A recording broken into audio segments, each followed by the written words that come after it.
My name is Alex, and I learned the hard way that sometimes the people who should support you the most are actually the ones holding you back. It all started during my last semester of college. I was so close to finishing my degree in computer science, just 4 months away from graduation. I'd been working part-time jobs throughout my entire college career, stretching every dollar as far as it would go, taking out the minimum loans possible, and still barely scraping by. But the final semester, everything fell apart at once. My roommate suddenly moved out, leaving me with double the rent. My car broke down, requiring repairs I couldn't afford. Tuition had increased again, as it seemed to do every year like clockwork. I was desperate, exhausted, and for the first time in my life, I wasn't sure I could make it work on my own. I remember sitting at my desk, staring at my bank account balance, $246.78, not nearly enough to cover everything I needed. The semester was starting in 2 weeks, and if I couldn't pay my tuition, I'd have to drop out. After 3.5 years of sacrifice, of sleeping 4 hours a night, of eating ramen for days on end, of missing out on every social event because I was either working or studying, I was going to fail at the very last hurdle. I had tried everything. I'd applied for additional scholarships, begged my boss for more hours, even sold most of my possessions that weren't absolute necessities. Nothing was enough. I needed about $3,000 to bridge the gap and finish my degree. That's when I had the idea to ask my mom for help. We'd never been particularly close. She'd always been more focused on her new husband and their life together than on me. But she wasn't struggling financially. She and my stepdad lived comfortably in a nice suburban house, took vacations twice a year, and always had the newest cars. I figured a small loan wouldn't be a big deal, especially since I had a job lined up after graduation and could pay her back within 6 months. So I called her, trying to keep my voice steady as I explained the situation. "Mom, I know this is unexpected, but I'm in a tough spot right now," I began, hating how my voice trembled. "I've tried everything, but I'm still about $3,000 short for my final semester. Is there any way you could help me out with a loan? I promise I'll pay you back as soon as I start my new job after graduation." There was a pause, and then she laughed. Not a warm laugh, but the kind that makes your stomach drop. "College is a waste of money, Alex," she said, her voice dripping with condescension. "You know that, right? You'll end up working a regular job anyway, just like everyone else." I was stunned into silence. I'd expected hesitation, maybe some questions about my finances, but not this dismissal of everything I'd been working toward. "But Mom, I'm so close to finishing," I protested. "Just one more semester, and I'll have my degree in computer science. I already have a job offer waiting for me." "Everyone thinks their degree is going to make them special," she continued, as if I hadn't spoken. "Your cousin Mike never went to college, and he's doing just fine working at the factory. Better than fine, actually. He just bought that nice truck." I clutched the phone tighter, feeling my cheeks burn with a mixture of shame and anger. "This isn't about being special, Mom. This is about finishing what I started. I've worked so hard." "That's the problem with your generation," she interrupted. "You all want handouts. When I was your age, I worked for everything I had." I wanted to point out that when she was my age, college tuition was a fraction of what it is now. That minimum wage went further, that she hadn't had to navigate a global recession. But I knew it wouldn't make a difference. "It's not a handout," I said quietly. "It's a loan. I'll pay you back." She sighed dramatically. "Look, Alex, I just don't have that kind of money lying around. We're planning a cruise next month, and you know how expensive those are. Besides, if your degree was really worth anything, you wouldn't be in this position, would you?" That last comment hit me like a physical blow. I could almost see her smirking on the other end of the line, satisfied with her logic. "I understand," I said flatly, not wanting to give her the satisfaction of hearing the hurt in my voice. "Thanks anyway. You should look into trade school," she added before hanging up. "Much more practical." I sat there for a long time after the call ended, the phone still in my hand, feeling a strange mix of devastation and determination. My own mother had just told me that my dreams, my education, my future, none of it mattered. It was a waste of money. I was a waste of money. But something hardened inside me that day. If she wouldn't help me, fine. I'd find another way. I'd prove her wrong, not with words, but with actions. The next morning, I went out and got a third job. I was already working at the campus library during the day and waiting tables at night. Now I added early morning shifts at a local bakery, starting at 4 a.m. before my other commitments. My new schedule meant I was working nearly 20 hours a day between my jobs and classes. I slept in short bursts, usually on the bus between locations or during my rare breaks. I sold my TV, my gaming console, even my winter coat. I figured I'd layer up with sweaters instead. I moved out of my apartment and into a friend's closet, literally a walk-in closet that barely fit a twin mattress on the floor, paying him $200 a month in rent. Every single day was a struggle. There were moments when I'd be so exhausted that I'd find myself staring blankly at the wall, unable to remember what I was supposed to be doing. Times when I'd be taking notes in class and my vision would blur from sheer fatigue. Nights when I'd be serving food with a smile while my stomach growled because I couldn't afford to eat. But I never missed a class. Never missed a shift. Never missed a tuition payment. I didn't tell anyone about my conversation with my mom. What would be the point? My friends had their own struggles, and I didn't want their pity. So I kept it to myself, using the memory of her dismissive laugh as fuel when I felt like giving up. 4 months later, I graduated with my degree in computer science. I didn't have money for a proper graduation outfit, so I wore the nicest clothes I had. Slightly faded black pants and a button-up shirt I'd bought from a thrift store. No family came to watch me walk across the stage, but as I accepted my diploma, I felt a surge of pride so intense it almost brought me to my knees. I had done this, me, against all odds. A week later, I started my new job at a tech company. The salary wasn't amazing by industry standards, but it was more money than I'd ever seen in my life. I found a small but decent apartment, bought professional clothes, and slowly started to rebuild my life. I didn't hear much from my mom during this time.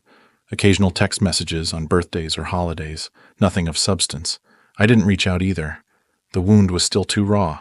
3 years passed. I worked hard, earned promotions, built a reputation as someone reliable and innovative. My salary doubled, then tripled. I moved to a better apartment in a nicer area. I started taking vacations. Real ones, not just days spent sleeping to recover from exhaustion. I made friends, dated, built a life that I was proud of. And then came the invitation to my cousin's wedding. The same cousin Mike my mom had compared me to, the one who was doing just fine without a college degree. I almost didn't go. The thought of seeing my family, of seeing her, made my stomach churn. But in the end, I decided that avoiding them gave them too much power over me. So I RSVP'd yes, bought a new suit, and prepared myself for the inevitable awkwardness. The wedding was at an upscale venue, all crystal chandeliers and white roses. I arrived early, found a quiet corner, and nursed a drink while watching guests filter in. I recognized most of them. Aunts, uncles, cousins I hadn't seen in years. They had all aged, some more gracefully than others. And then she walked in, my mom, with her husband trailing behind her. She looked exactly the same, from her carefully highlighted hair to her too bright smile. She didn't notice me at first. Too busy greeting people, laughing too loudly, making sure everyone saw her. Eventually, she made her way to my corner. Her eyes widened slightly when she saw me, taking in my tailored suit, my confident posture, the watch on my wrist that cost more than a month of her mortgage. "Alex!" she exclaimed, air-kissing near my cheek. "It's been too long. Look at you, all grown up and successful." I smiled politely but said nothing. "You know, I was just telling Susan about you," she continued, gesturing to a woman nearby. "About your fancy tech job and how well you're doing. I always knew you'd be successful with that degree of yours. A mother knows these things." I nearly choked on my drink. The audacity was breathtaking. This woman who had laughed at my education, who had called it a waste of money, who had refused to help me when I needed it most, was now trying to take credit for my success. For a moment, I considered calling her out. Right there, in front of everyone. I imagined the satisfaction of watching her face fall as I reminded her of our conversation, of how she had abandoned me when I needed her most. I pictured the shocked expressions of the relatives around us as they realized the truth about her. But as I looked at her, With her desperate need for approval and her hollow smile, I realized something. She wasn't worth the energy. My success wasn't about her. It never had been. So instead, I just sipped my drink and smiled. "Thanks, Mom," I said simply, offering nothing more. She seemed thrown by my lack of enthusiasm, but recovered quickly, launching into a story about how she had always supported my dreams and how proud she was of me. I let her talk, watching as she constructed this fictional version of our relationship for her audience. It was almost fascinating, in a sad sort of way. As she spoke, my Aunt Susan caught my eye. There was something in her expression, a question perhaps, or a hint of doubt. She had known me since I was a child. She had seen the dynamics of our family up close. Did she believe this performance? I couldn't tell. When my mother finally paused for breath, I excused myself politely and moved to another part of the venue. The rest of the wedding passed in a blur of small talk and distant relatives asking about my job. I smiled, answered their questions, and counted the hours until I could leave. As I was getting ready to go, my Aunt Susan approached me at the coat check. "It was good to see you, Alex," she said, her voice soft. "You've done well for yourself. Really well." "Thank you," I replied, genuinely touched by what seemed like sincere pride. She hesitated, then added, "Your mom talks about you all the time, about how you got that degree all on your own, how independent you are. She's always bragging about you." I froze, the implication of her words sinking in. My mother hadn't just rewritten our history for this event. She had been doing it for years, constructing a narrative where she was the supportive parent of a successful child, rather than the person who had dismissed my dreams as a waste of money. "Does she?" I said, keeping my voice neutral. Susan nodded, then leaned in closer. "For what it's worth, I think it's amazing what you've accomplished, especially considering, well, everything." Our eyes met, and in that moment I knew she understood more than she was saying. Whether my mother had let something slip, or whether Susan had simply observed enough over the years, she knew the truth, or at least part of it. "Thank you," I said again, meaning it. As I drove home that night, I thought about the strange encounter, about my mother's revisionist history, about the life I had built for myself. Part of me was still angry, would always be angry, perhaps, at the callousness she had shown when I needed her most. But another part felt an unexpected sense of peace. I had proven her wrong, not just about my degree being valuable, but about who I was as a person. I wasn't looking for handouts. I wasn't expecting special treatment. I had faced an impossible situation and had overcome it through sheer determination and hard work. And now, years later, she was the one trying to bask in the reflected glory of my achievements. There was a certain poetic justice in that. The following week, I received a text from her. "It was wonderful to see you at the wedding, sweetheart. We should get together for lunch soon. I'm so proud of all you've accomplished." I looked at the message for a long time, considering my response. I could ignore it, as I had ignored so many before. I could call her out on her hypocrisy. I could accept the invitation and proceed as if the past didn't matter. In the end, I simply wrote back, "Thank you for the invitation. I'll check my schedule and let you know." I didn't commit to anything. I didn't forgive her, but I didn't shut the door completely either. Because the truth is, I don't need her approval anymore. I don't need her to acknowledge what she did or didn't do. I built my life on my own terms, and that's something she can never take away from me. Sometimes, the sweetest revenge isn't confrontation or anger. It's success. It's living well. It's sipping your drink and letting them talk, knowing that you've already won.